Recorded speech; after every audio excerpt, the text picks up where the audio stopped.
Hi, எல்லாருக்கும் வணக்கம். இன்றைக்கி நாங்கள் வடபழனி கோயிலுக்கு சாமி கும்பிட போனோம். ஸோ அதில் எடுத்த சில ஃபோட்டோஸ் வீடியோஸ் அப்லோட் பண்ணியிருக்கேன். யாராவது வடபழனி கோயிலுக்கு போகிறீங்க அப்படின்னா கார்த்திகை மாதம் ரொம்ப கூட்டமாக இருக்குது. ஸோ பார்த்து போங்க.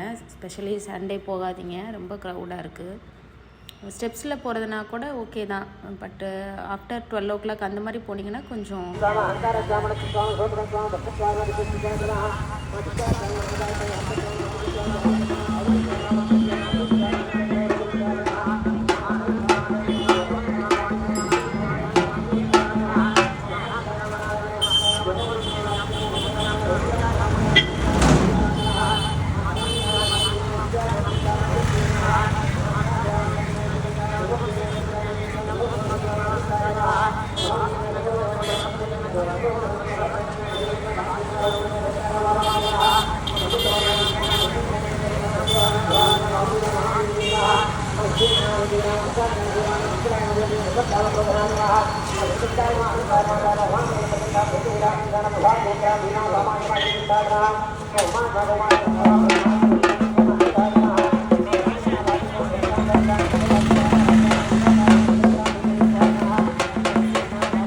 ஸோ அப்படியே பாப்பாவுக்கு கீழே முட்டை போட்டோம். இதுக்கப்புறம் பெரியவங்களாயிட்ட முட்டை போட விட மாட்டாங்க.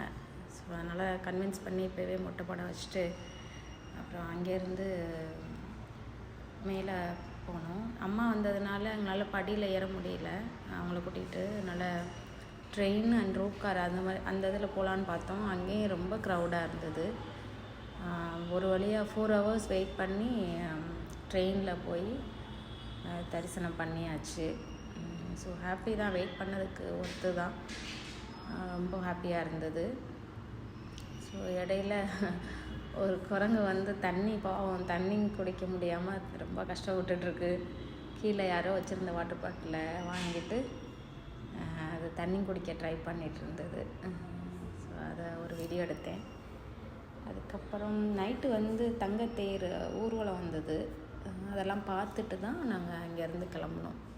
நல்ல க்ரௌடுங்க, செம்ம க்ரௌடு. எப்படி சொல்கிறது, பாவம் நிறைய பேர் பார்க்காமே போயிட்டாங்க. எங்கெங்கேயோ வந்திருந்தாங்க. ரொம்ப நேரம் வெயிட் பண்ண வச்சுட்டாங்க க்ரௌட்னால். அதனால் நிறைய பேர் பார்க்காம போயிட்டாங்க. நாங்கள் ரொம்ப நேரம் வெயிட் பண்ணோம். ஒரு 4 to 5 hours வெயிட் பண்ணி தான் மேலே போக முடிஞ்சது. ஸோ மார்கழி மாதம் கொஞ்சம் இந்த ஐயப்பன் கோயில் போயிட்டு வர்றவங்க நிறைய பேர் இருக்காங்க. அதனால் பார்த்துக்கோங்க. மொபைல்ஸ்லாம் பார்த்து கேர்ஃபுல்லாக எடுத்துகிட்டு போங்க. ரொம்ப க்ரௌடாக இருக்கிறதுனால திங்ஸ்லாம் சேஃபாக வச்சுக்கோங்க. அவங்க அனௌன்ஸ் பண்ணிகிட்டே தான் இருக்காங்க. முடிஞ்ச வரைக்கும் சேஃபாக வச்சுக்கோங்க. அன்னதானம்லாம் நாங்கள் போன டைமில் இல்லை, அதனால் பசியோடு தான் வந்தோம். வெளியில் வந்து சாப்பிட்டுட்டு காலையில் சாப்பிட்டதோடு அப்புறம் நைட்டு தான் சாப்பிட்டோம். இங்கே எல்லா பொருளும் விற்கிறாங்க, நிறைய சீப்பாக இருக்குது. ஸோ எங்களால் வாங்க முடியல, ரொம்ப லேட் ஆகிடுச்சு. பட் டைம் இருந்தால் போய் அதெல்லாம் பாருங்கள். நிறைய திங்ஸ் இருக்குது. டாய்ஸ்லேருந்து எல்லா பொருளுமே இருக்குது. இப்போ முடிஞ்ச வரைக்கும் கொஞ்சம் சுற்றி பார்க்கலாம். இந்த ஏரியா ஃபுல்லாக நிறைய ஷாப்ஸ் இருக்குது, நிறைய கடைகள் இருக்குது. நிறைய திங்ஸு சேல்ஸ் பண்ணிகிட்ருந்தாங்க. நாங்கள் எதுவுமே வாங்கலை, பஞ்சாமிர்தம் மட்டும் வாங்கிட்டு இங்கேருந்து கிளம்பிட்டோம். தேங்க்யூ.